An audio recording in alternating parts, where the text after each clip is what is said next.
Well, hey there, everyone. I'm meteorologist Hannah Fink, and today we're going to be talking about fire danger. Basically, for the most part, we have not seen a lot of rain along the Gulf Coast. Yes, we are in our drier months, September and October. We typically don't see a large amount of rainfall, but we have been below average for both October and September, and the National Weather Service is highlighting a slight fire risk. So we're going to be talking about the elevated fire risk, why our dry conditions are increasing wildfire concerns. So why we have this fire condition, you can see we're definitely highlighted in the more severe part of it. That's the orange shading there. Rainfall has been well below average this month. Vegetation and grass have dried out, which becomes the perfect fuel for fire. Afternoon humidity levels are dropping into the 20 to 30% range, which helps fire spread quickly. We have a front approaching our area this evening around the 10 p.m. hour. It starts to make its way into our northern spots, and then it'll make its way to the shoreline around 7 a.m. tomorrow morning. So it's a slow moving front, and there's not a lot of moisture with it. So we're really going to see a sprinkle with it. So not much there to help us with these conditions. And then right behind it, there's very dry conditions. Humidity levels, our dew points will be in the 20 degree to 30 degree range, especially on Thursday, looking to be our driest day. And our afternoon temperatures are right around where they're supposed to be, a little bit on the warm side, maybe about 3 to 4 degrees above average. So that's not going to help with it either.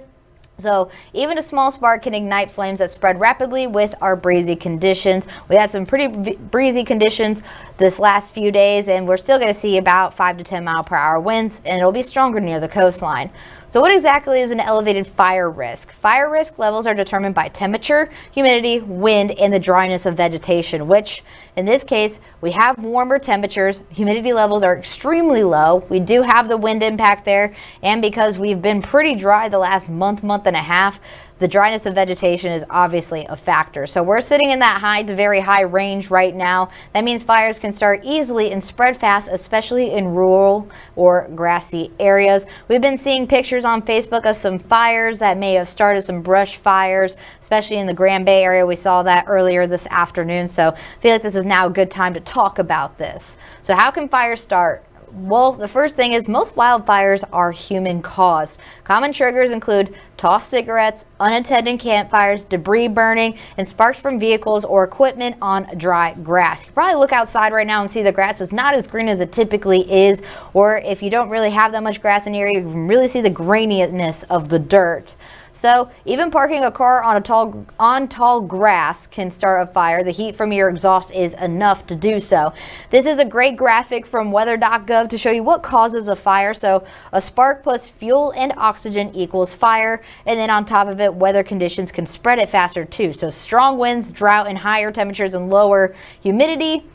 Some natural causes include lightning strikes and heat from the sun, human activities, vehicles and machinery, cigarette butts and fireworks, and then obviously campfires and burning brush.